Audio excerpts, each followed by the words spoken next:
예수님이 이제 성전 마당에서 그 유대교 지도자들을 향해서 그들의 부패와 위선을 조목조목 낱낱이 책망을 하시고, 또 백성들을 향해서는 너희가 어찌하여 주께서 암탉이 그 새끼를 품음처럼 그렇게 너희를 품으려고 하시는데도 너희들은 어찌 주님이 보내시는 선지자들을 돌로 치고 죽이며 그 하나님의 사랑을 끝없이 거역하느냐 하면서 예수님이 탄식하시면서 맨 마지막으로 하신 말씀이 지지난주 우리 그 읽었던 23장 38절을 보면, 보라 너희 집이 황폐하여 버려진 바 되리라, 이렇게 말씀을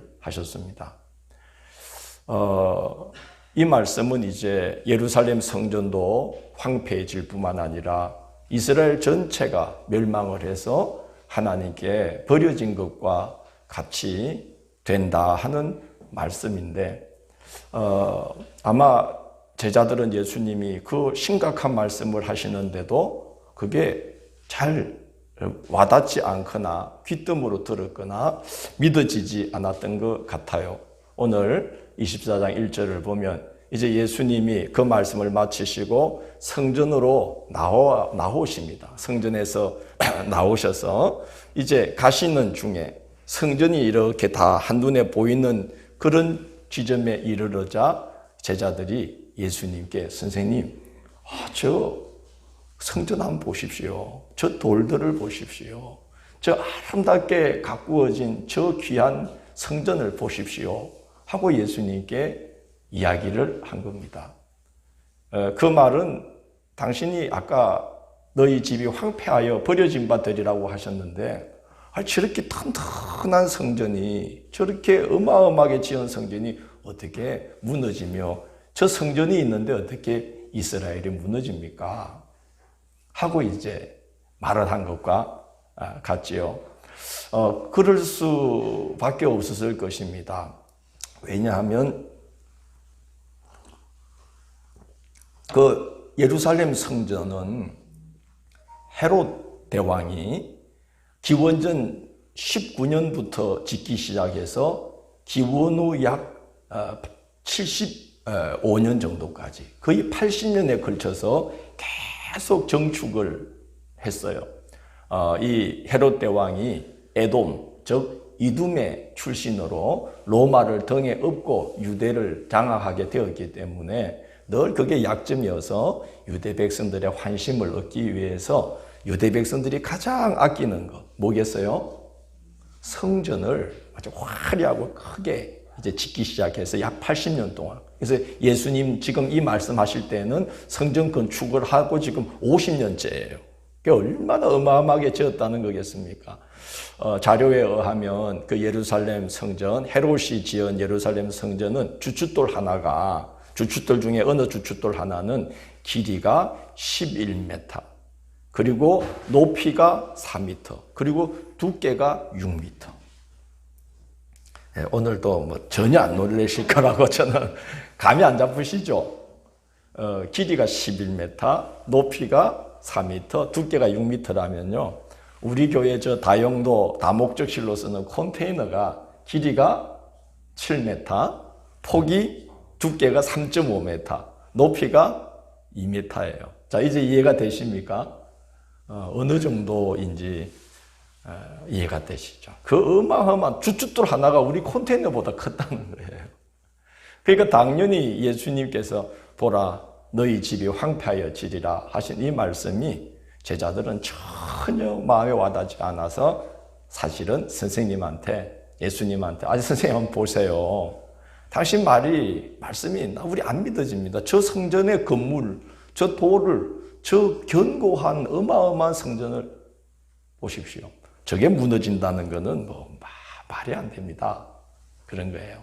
그러나 예수님은 그럴 수도 있다고 말씀하신 게 아니고 지금 이렇게 되어가는 상황이 반드시 그렇게 된다는 말씀, 예언을 하신 거예요. 그래서 이제 그런 시대를 이제 너희는 어떻게 살아야 되는지를 말씀을 하시려고 하는데 제자들이 도무지 그거를 받아들이지 않으니까 제자들을 데리고 예수님이 감람산으로 올라가십니다.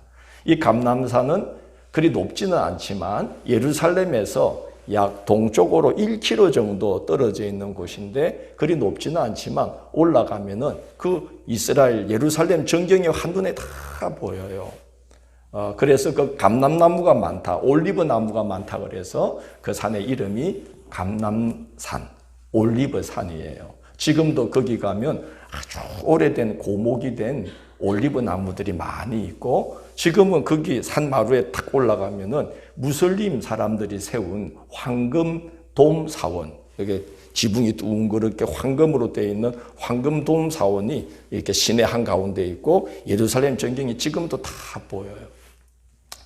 예수님은 그 감람산에 이제 제자들을 데리고 올라가셔서 이제 닥치게 될 예루살렘의 멸망과 또 그 예루살렘이 멸망함과 같이 앞으로 있게 될 인류의 그 마지막 하나님의 대심판 최후의 날, 어떤 일들이 있으며 그 날을 어떻게 대비해야 되는지를 이제 제자들과 함께 예루살렘 전경을 쭉 보면서 이제 말씀을 전하시는 거예요.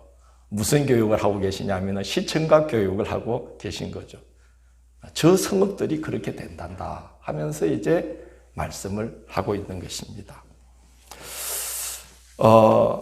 예수님이 이제 앞으로 닥치게 될 그 마지막의 징조, 당면한 것은 예루살렘의 멸망이고 그건 불과 앞으로 30년 후에 일어나는 일이죠.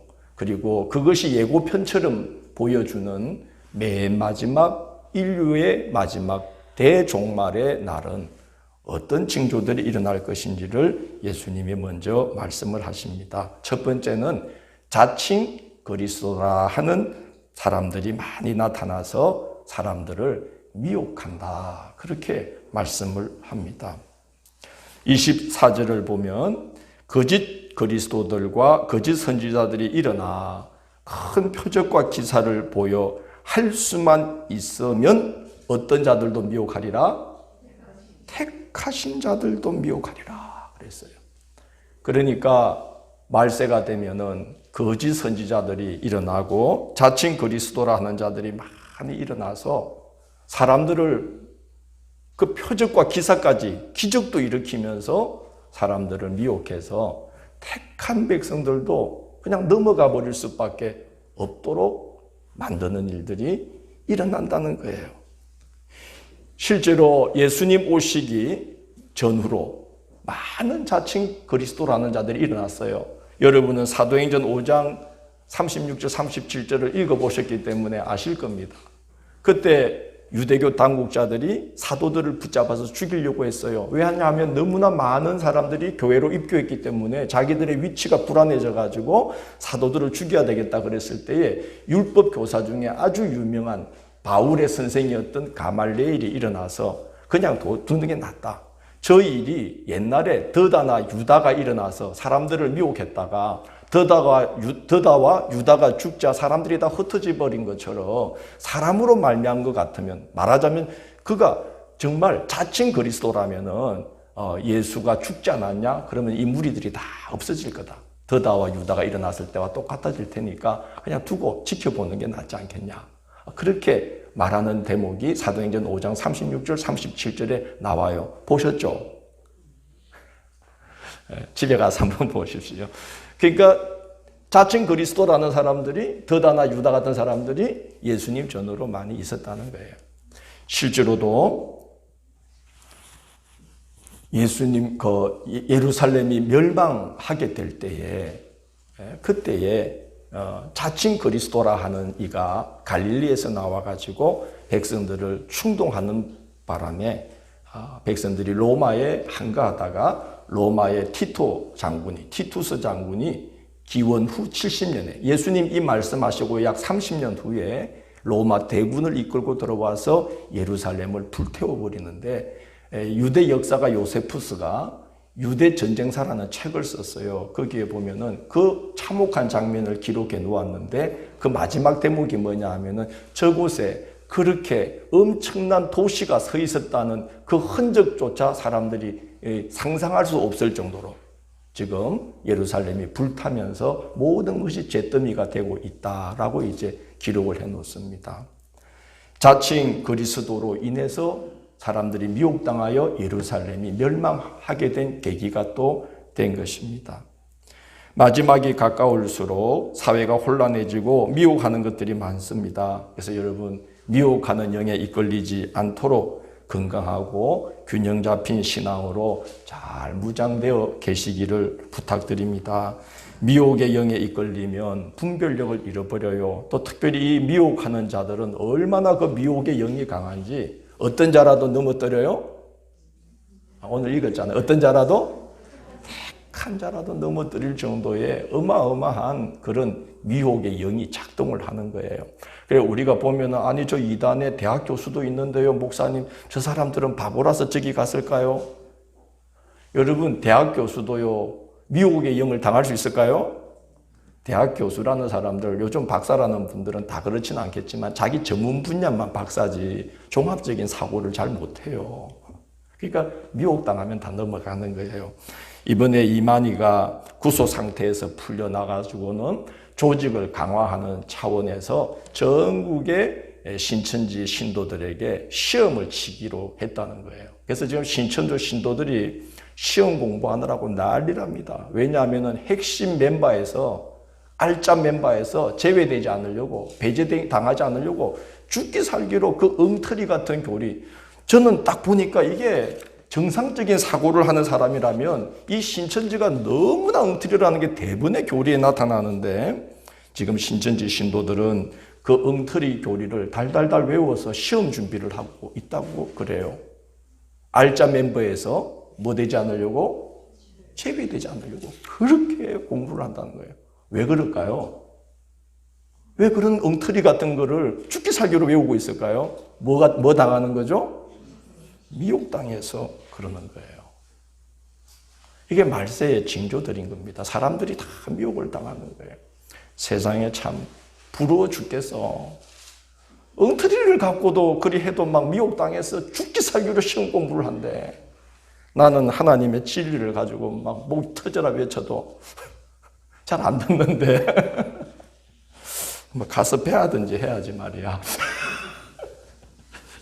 여러분 이게 말세의 징조죠. 왜냐하면 이스라엘이 바벨론에 의해서 멸망할 때 어떤 일이 일어났습니까? 참 선지자의 말에 귀를 기울였습니까? 거짓 선지자들의 말에 귀를 기울였습니까?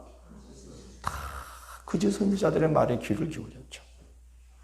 참 선지자가 예레미야나 아모스나 미가나 이런 분들이 회개하라. 정신 차려라. 너희가 이러다가는 지금 하나님의 큰 심판 앞에 직면하게 된다. 그러니까 듣기 싫다. 부드러운 말을 해라. 우리 귀에 듣기 좋은 말만 하라. 그러면서 때리고 죽이고 듣지를 않았어요. 그러나 거짓 선지자들이 위로의 말을 하면 그가 참 선지자다 그러면서 그의 말을 듣지 않았습니까? 그러니까 참 말세가 되면 사람들이 진실된 것보다는 그저 자기 듣기 좋은 거, 자기 소견에 옳은 거 이런 것만 쫓게 되면서 미혹당할 수가 있게 되는 겁니다. 그래서 여러분 말세가 될수록 듣기 싫어도 진리의 말을 달갑게 듣는 성도들이 되시면 미혹당하지 않을 줄로 믿습니다. 예수님 때에도 이 귀하신 예수님 말씀 들었어요? 안 들었어요? 안 듣고 이 예수님 어떻게 했어요? 십자가에 못 박아 죽여버렸어요. 미혹당한 거예요. 시대가 전체적으로. 그래서 불과 30년 후에 예레미야 때에 그 말 안 듣고 이스라엘이 무너진 것처럼 예수님 때에 그 귀하신 분 말씀 안 듣고 이스라엘이 무너져서 2000년 동안 황폐해져 버려진 바가 되는 땅이 되고 말았지 않습니까? 역사적으로. 앞으로 미혹당하는 영들이 많아지면 뭐가 가까웠다? 말세가 가까웠구나. 이걸 이제 우리가 꼭 알고 정말 경계를 해야 되는 거예요. 자, 두 번째 징조는 재난이 심해지고 난리와 난리의 소문이 이어지고 민족과 나라들이 분쟁하고 곳곳에 기근과 지진이 일어날 것인데 그런 일들이 끝은 아니고 재난의 뭐일 뿐이니라? 시작일 뿐이니라. 그렇죠. 난리도 난리가 아니죠. 요즘 뭐 그냥 그 가수 누구예요? 그 나훈아 씨가 그 쇼 하실 때 나와가지고 살다 보니 별의별 일을 다 겪습니다. 이러면서 막 난리도 이런 난리가 어디 있어요? 그러더래. 코로나 때문에 참 정말 많이 힘들죠. 그래도 이제 두세 정도 제약회사에서 이제 백신 나온다 그러니까 듣기만 해도 좋은데 여러분 오늘 주님이 그러셨어요. 재난의 끝이 아니고 재난의 시작이다. 제가 참 존경하는 어떤 분이 계신데 사람이 물었어요. 사람들이 왜 이런 일이 일어납니까? 이제 곧 끝날 겁니까? 그러니까 그분 말씀이 아닙니다. 저는 올 것이 드디어 오고야 말았다는 그런 생각이 듭니다. 그런 말씀을 했어요. 재난의 끝이 아니고 재난의 시작일 수 있다는 말이지요. 우리가 기후변화라는 말을 쓴 지가 얼마 안 됐는데 이제는 어떤 말을 쓰지요? 기후위기라는 말을 쓰고 있어요. 제가 함양에 처음 왔을 때 이제 한 달 후면은 17년째가 되네요. 야, 함양제일교회 최장수 목사가 될 것 같아요. 네, 표정이 별로 반갑지가 않은. 뭐 그리 오래 있었노? 그러는 것 같은데. 죄송합니다. 이따 보여 17년이 있었어요. 저는 떠날 이유보다 자꾸 있을 이유를 찾게 되었어요. 할렐루야. 그러다 보니까 하나님께서 이렇게 있게 하시는 것 같아요. 제 17년 전에 이제 처음에 와서 한 몇 년 동안은 우리 에어컨 없이 지냈어요. 그죠? 제 사택도 선풍기 그냥 지냈어요. 교회도 선풍기 틀고 지냈어요. 예배 잘 드렸어요. 근데 어느 순간부터는 이게 도저히 이걸로는 안 되는 거야. 그래도 우리가 환경 지켜야 된다고 끝까지 버티니까 재정도 없지만 하나님께서 불쌍히 여기셔서 어떤 분을 통해서 에어컨도 주시고 뭐 다 이렇게 하셨어요. 기후가 너무 희한하게 바뀌죠. 올해는 여름이 얼마나 길었어요. 장마가. 비온 일수가 한 50일 된다고 그러죠. 제가 옷장을 열고 양복을 갈아입으려고 잘 안 입던 양복을 입으려고 탁 꺼냈는데 깜짝 놀랐어요. 옷장에 걸어놓은 양복이 곰팡이가 쓴 거예요. 제가 처음에는 에어컨 없이 살다가 이제 에어컨 없이 못 살고 내년에는 제가 제습기를 사야 되겠다는 생각이 들었어요. 제습기 없이는 살기 어려운 여름이 되고 있는 거죠. 여러분, 우리가 재난의 시작일 뿐이라 하는 이런 일들을 우리가 이제 겪고 있는데 저는 한 해가 10년 같았어요. 너무 힘들죠. 이런 상황에서 예배를 인도하고 교회 공동체를 이끌어 간다는 게 목회자가 아니면 그 심정을 알기는 어려울 겁니다. 한 해가 10년 같았어요. 그런데 우리가 우주적 종말의 징조가 나타날 때는 얼마나 힘들까. 29절을 한번 보시면요. 해가 어두워지고 달이 빛을 내지 않고 별들이 하늘에서 떨어지고 하늘에 뭐가 흔들린다고 그러죠? 하늘의 권능들이 흔들리리라. 여러분, 제가 한번 여쭤볼게요. 땅을 떠받치고 있는 땅의 권능은 뭐지요? 지각이죠. 멘털. 이 땅이 대지가 땅을 떠받치고 있는 권능이에요. 근데 여러분이 땅을 떠받치는 땅의 권능들도 조금 흔들하면 어떻게 되죠? 사람이? 포항에인가 그 경주에 뭐 3점 몇 왔는데 난리가 났잖아요. 근데 땅의 권능이 흔들려도 그 정도인데 하늘의 권능이 흔들린다면은 여러분 우리는 살아가기가 어렵죠. 우리 공룡이 멸종하게 된 원인이 불과 그렇게 크지 않은 소행성이 하늘의 권능이 흔들리면서 소행성이 지구에 와서 충돌하는데 그 여파로 그 지구 기후가 급격히 바뀌면서 공룡들이 다 멸종했다고 그래요.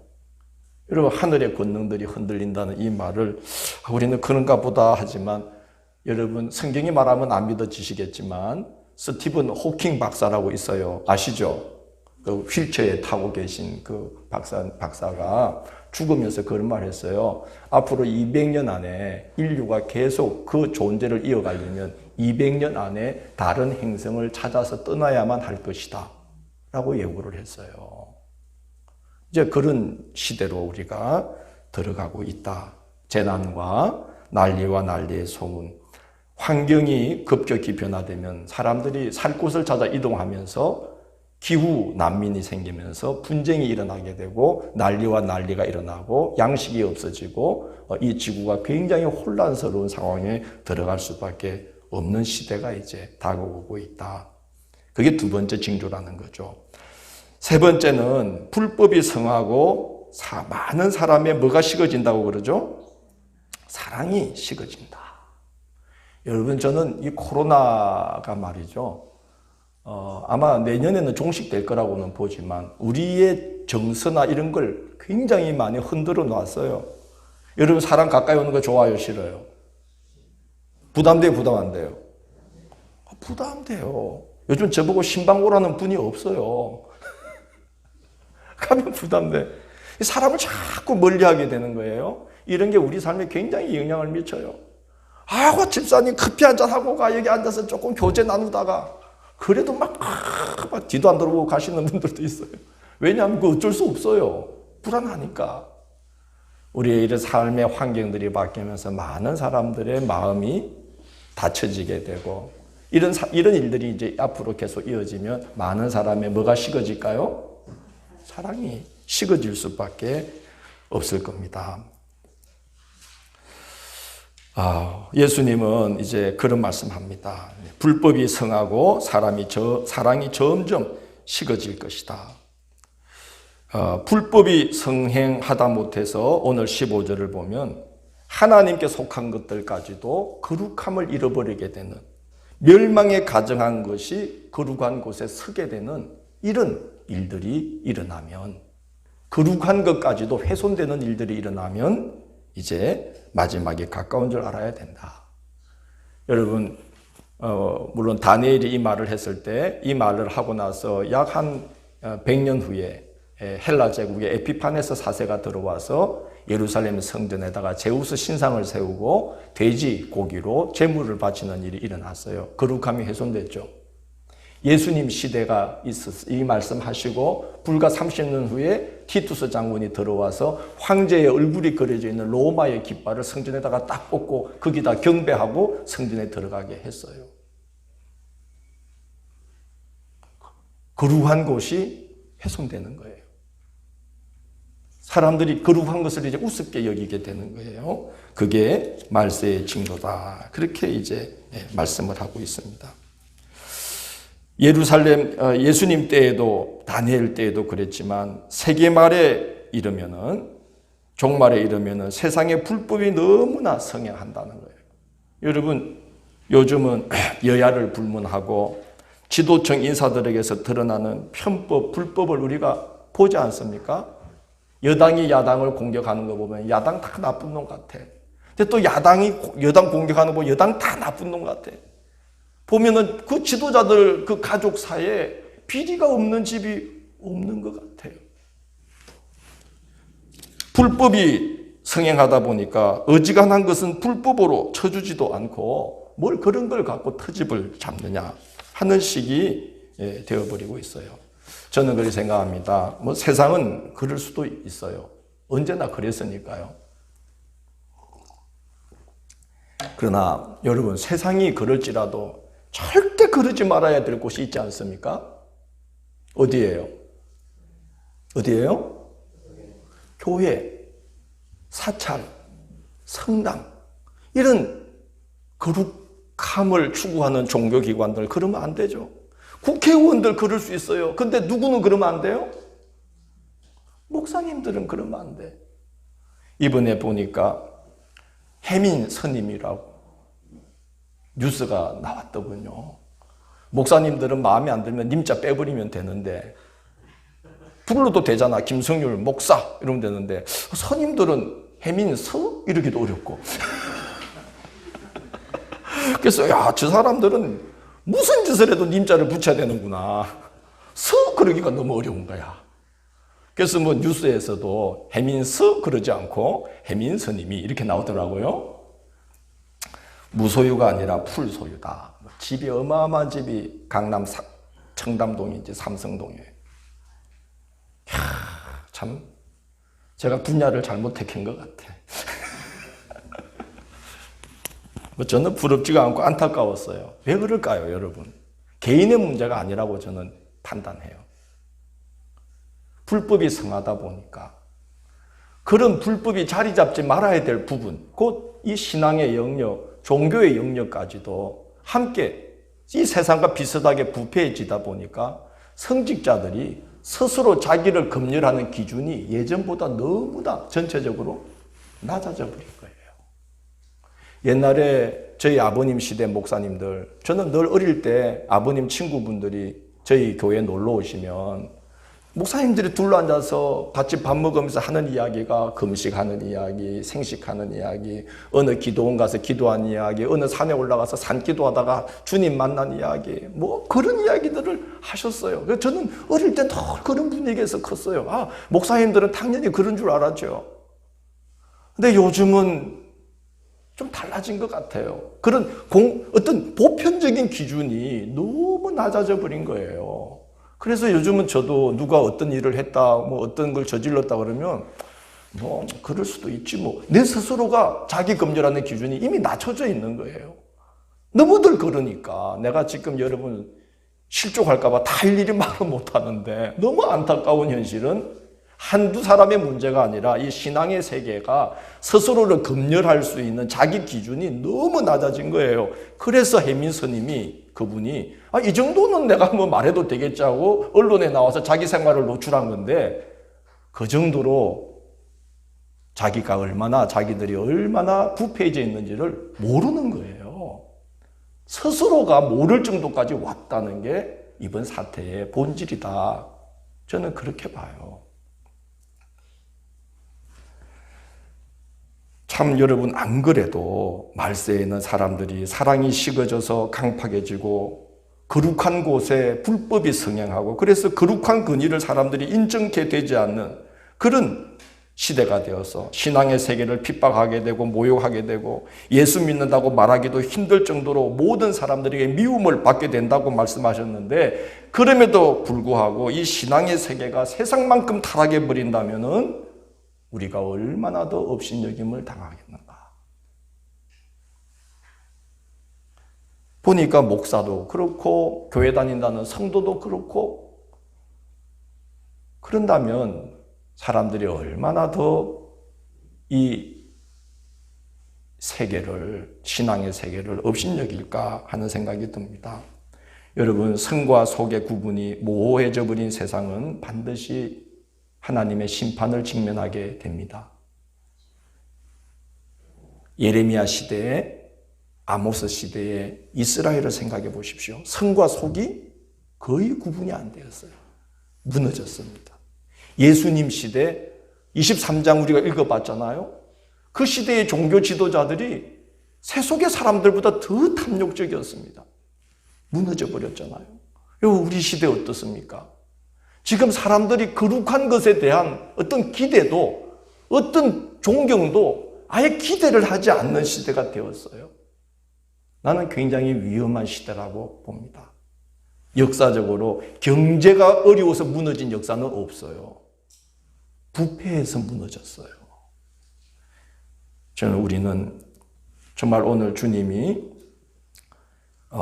이스라엘이 대파국을 보고 있다, 너무 부패했다 하는 이 말씀을 우리는 정말 심각하게 받아들여야 되고, 우리는 다른 건 몰라도 이 신앙의 세계들만큼은 그러지 않도록, 멸망에 가정한 것이 거룩한 곳에 서는 일이 없도록 주의 종들을 위해서 기도해 주시고, 할렐루야, 기도하셔야 됩니다. 주의 종들을 위해서. 그들을 위해서 기도해 주셔야 돼요. 거룩한 길을 끝까지 걸어가도록 기도해 주시기를 바랍니다.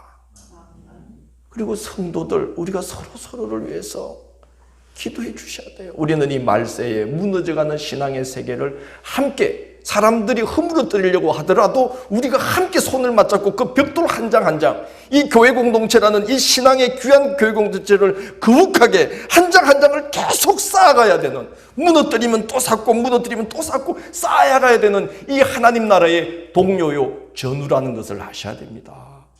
한 분 한 분이 너무 귀해요. 우리가 서로를 비방하고 이럴 때가 아니에요. 지금 마지막 때란 말입니다. 간절하게 서로를 위해서 기도하지 않으면 무너져가는 이 신앙의 세계를 감당할 수가 없습니다. 예수님은 당면한 종말을 앞둔 제자들에게, 또 그의 말씀을 읽고 듣는 우리들, 세상의 대파국을 앞두고 있는 우리들에게 그러므로 그 날들을 잘 준비해야 된다고 말씀합니다. 첫째, 뭐라고 그러십니까? 끝까지 견디는 자는 구원을 얻으리라. 예수 이름 때문에 박해가 일어나고 사람들에게 미움을 받고 무시를 당하고 환난을 당하게 되더라도, 심지어 하나님이 택하신 자들까지도 환난 중에 견디지 못하고 신앙의 세계를 버리는 일들이 무수히 일어나는 상황일지라도 너희는 믿음을 지키고, 세상이 점점 힘들어서 사람들의 사랑이 다 식어져 가더라도 너희들은 사랑으로 살고, 그렇게 끝까지 견디면 주님께서 다시 오시어 심판하는 그 날이 그 자들에게는, 끝까지 견딘 자들에게는 심판의 날이 아니고 구원의 날이 된다는 거예요. 위로해 주시고 상 주시고, 주님이 오시는 날이 심판의 날이 아니라 무슨 날이 된다고요? 구원의 날이 된다는 거예요. 그래서 끝까지 견디는 자는 무엇을 얻으리라? 근데 그게 쉽지 않아요. 택한 자들까지도 막 넘어가는 시대가 온다는 거예요. 세상에 저분이 난 믿음의 길을 떠날 줄 몰랐어 하는 일들이 지금 비일비재하게 일어나는 현실이에요. 지금 우리 현실이. 그러나 그런 중에라도 우리는 믿음에 굳게 서서 어떻게 견디라고요? 끝까지 견디란 말이에요. 아니, 우리가 신앙생활 좀 그렇게 해야 되는 거 아니야? 끝까지 말이야. 이렇게 나는 이 교회에서 목회 끝낸다. 그런 식으로 말이죠. 끝까지 이제 이빨을 봐요. 어떻게? 끝까지 말이야. 아니, 적어도 구원받는 길을 걷는 사람들이 이 정도 기계는 있어야 되는 거 아니야? 끝까지 말이야. 어금니 딱 깨물고 앞니 깨물고 막 끝까지 막 하는 거야. 인간의 힘으로는 안 되니까 주님, 그렇게 할 수 있게 능력 주옵소서. 기도하면서 가야 돼요. 그러면 끝까지 갈 수 있게 도와주시는 거예요. 끝까지. 기억하십시오. 택한 자도 우르르 무너지는 날이 옵니다. 그때 여러분 이 말씀 기억하셔야 됩니다. 아, 다 그럴지라도 나는. 다른 교회가 다 허물어져 가더라도 우리 함양제일교회만큼은 어떻게 견딘다고요? 끝까지 견디리라. 그렇게 되게 해 주시옵소서 하고 기도를 해야 되는 거예요. 두 번째는 주님의 날이 불현듯 갑자기 닥친다는 것을 염두에 두고 살아야 된다. 36절을 보십시오. 그 날과 그 때는 아무도 모르나니 하늘의 천사들도 아들도 모르고 오직 아버지만 아시느니라. 이 말씀은 그 날, 주님이 오셔서 심판하시는 그 날이 어떻게 닥친다는 거예요? 갑자기 닥친다는 거예요. 그래서 40절 보면 예를 드시잖아요. 두 사람이 함께 있다가 한 사람은 이제 데려감을 당하고 한 사람은 버려둠을 당한다는 거예요. 두 여자가 함께 맷돌질을 하고 있는데 한 사람은 데려가고 한 사람은 버려짐을 당한다는 거예요. 사실 지금도 한 세상을 같이 살고 있는 것 같아도요, 어떤 사람은 하나님 모시고 천국 살고 있고요, 어떤 사람은 지옥을 살고 있어요. 다 똑같은 신앙의 길을 걸어가고 있는 것 같지만 어떤 이들은 하나님 나라의 문을 열고 들어가서 하나님 나라의 보화를 발견하고 하나님 나라를 누리고 살고 있는가 하면, 어떤 이는 이 신앙의 길을 함께 걷고 있지만 하나님 나라의 문 밖에 던져진 것 같은 모습으로 메마른 심령으로 하나님의 은혜를 누리지 못한 채 살아가고 있는 자들도 있다는 거죠. 지금도 그런데 주님이 오셔서 심판하게 될 그때는 확연하게 같은 장소에 있어도 갈라지고 한 집에서 부부로 살아도 어떻게 되는 거예요? 갈라지는 거예요. 아유, 나는 뭐 우리 집사람 기도 엄청 해요. 나 그 사람 바지끄렁이 탁 붙잡고 치마자락 붙들고 천국 가는 거예요. 아니에요. 둘이서 맷돌질하고 있는데 한 사람은 주님이 돌려주시고 한 사람은 버려짐을 당한다. 여러분, 우리가 심각하게 생각해야 될 문제입니다. 지금은 그래도 아직까지 기회가 있는 때예요. 보라, 지금은 의대받을 만한 때예요. 보라, 지금은 구원의 날이로다. 지금은 기회가 남아 있어요. 그렇기 때문에 주님은 이렇게 마지막으로 권면해요. 44절 보면 이러므로 너희도 뭐하고 있으라? 준비하고 있으라. 생각하지 않은 때에 인자가 오리라 말씀하면서, 준비한다는 게 뭐냐? 45절 46절을 보니까 충성되고 지혜 있는 종이 되어서 주인에게 그 집 사람들을 맡아서 때를 따라 양식을 나눠줄 자가 누구냐? 주인이 올 때 그 종이 이렇게 하는 것을 보면 그 종이 복이 있으리로다. 말세의 믿음을 지키면서 끝까지 견딜 뿐만이 아니라 하나님의 집을 지키고 그 집 사람들을 돌보고 섬기며 때를 따라 주어진 역할을 잘 감당하면서 이 신앙의 길을 걸으면 그날이 언제 오더라도 준비된 모습으로 주님께 구원받는 길로 인도를 받는 거예요. 영벌에 처해지지 않고 영생으로 인도받는다는 거예요. 그 준비가 돼야 된다. 늘 준비하고 있어야 된다는 거예요. 주의 일에 힘쓰고 우리 신앙 바로 세우고 끝까지 믿음 지키고 사랑이 식어지지 않도록 우리 마음을 성령으로 충만케 채우고 이렇게 하나님의 일을 감당하면서 잘 지키고 있어야 된다는 거예요. 그날은 반드시 갑자기 온다고 말씀합니다. 그러므로 준비해야 된다는 거예요. 여러분, 갑자기 온다는 말 나는 이제 실감했어요. 제가 2월 16일까지 이 올해 우리 공동 식사하고 밥 같이 먹고 앉아가지고 그 교회 선교원에 앉아가지고 이번 8월 달에 우리가 캄보디아를 가야 되는데 막 이러고 있었어요. 2월 16일 주일까지. 그런데 2월 13일 날 23일 주일 교회 문 닫았어요. 그때부터 세상이 완전 달라졌어요. 여러분, 마스크 쓰고 다니라고 상상이나 해봤어요? 갑자기 세상이 달라진 거예요. 도둑같이 왔어요. 정말. 난 그래서 마지막 때가 이렇게 오겠구나. 감기라는 영화가 있습니다. 이 감기라는 영화가요, 흥행을 못했어요. 왜냐하면 그런 일이 설마 있을까 하고 사람들이 현실성이 없다고. 왜냐하면 마스크를 다 쓰고 다니는 그런 바이러스가 생겨가지고 사람들이 격리당하고 어느 도시가 한 번에 봉쇄를 당해서 사람들이 탈출하려고 그러고 탈출한 사람들을 죽이고 뭐 시신들이 너무 많아져가지고 냉동고 트럭에다가 탑차에다가 시신들을 갖다 집어넣어서 보관할 수밖에 없고, 영화가 벌써 코로나 몇 년 전, 7년 전인가 5년 전에 나왔는데 사람들이 그거 안 봤어요. 뭐 저런 영화가 다 있나 그랬어요. 보십시오. 그 영화처럼 돼버렸어요. 갑자기 2월 23일부터. 나는 그게 너무 이상했어요. 2월 16일과 2월 23일 주일이 완전 달라졌어요. 여러분, 마지막 때는 이렇게 우리에게 다가올 수 있는 게 아니고 그렇게 온다고 주님은 말씀합니다. 노아 때에 해가 쨍쨍 떠서 시집가고 장가가고 먹고 마시고 하다가 갑자기 홍수가 오면서 심판이 온 것처럼 그렇게 온다는 거죠. 그리고 그날이 좀 더디 올 수는 있지만 이제 우리가 주님의 부르심을 받아서 심판대 앞에 서는 날은 얼마 안 남은 건 분명하지 않습니까? 우리가 주님 앞에 서는 날이 언제 일는지는 장담 못해. 그날도 어떻게 옵니까? 갑자기 와요. 엄용신 목사님 동생분이 올해 가을 총가을에 죽었어요. 그 동생이 엄 목사님 닮아가지고 짱짱해요.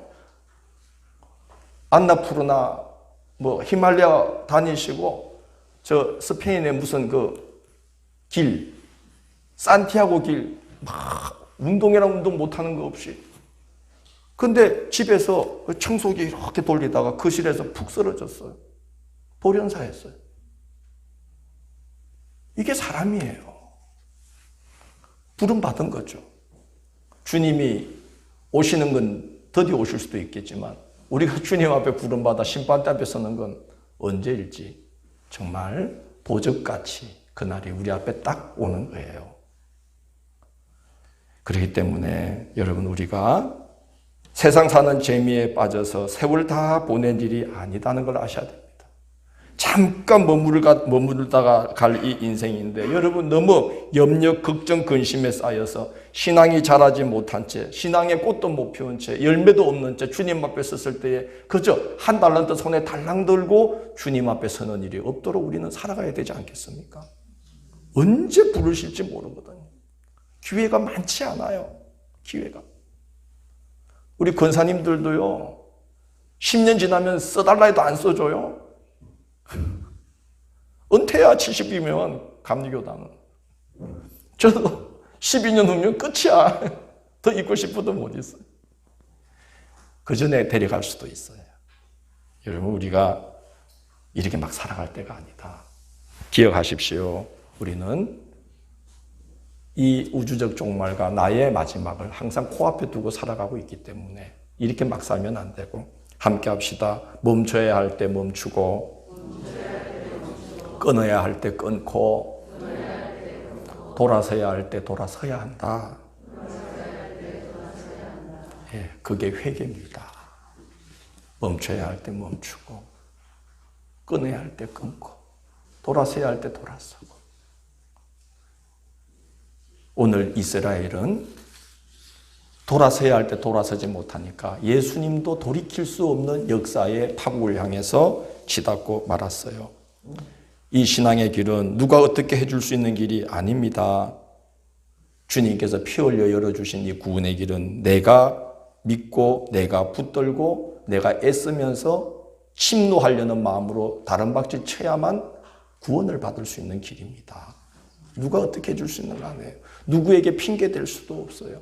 심판대 앞에 가서 여러분, 아유, 내가 목사님 때문에 뭐 시험이 들고 통할까요? 안 통할까요? 안 통하죠. 야, 네가 그러고 시험 들고 있을 때 니네 목사는 너 위해서 울면서 기도하고 있었어. 그러신다니까. 통하지 않아요. 이 신앙의 길은 내가 천국은 어떻게 하는 자의 것이니?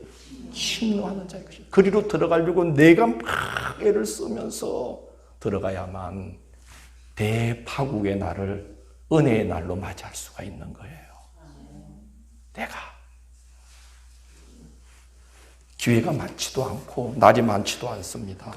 경각심을 갖고 우리는 이 신앙의 길을 한 걸음 한 걸음 잘 내딛기를 주님의 이름으로 권면합니다.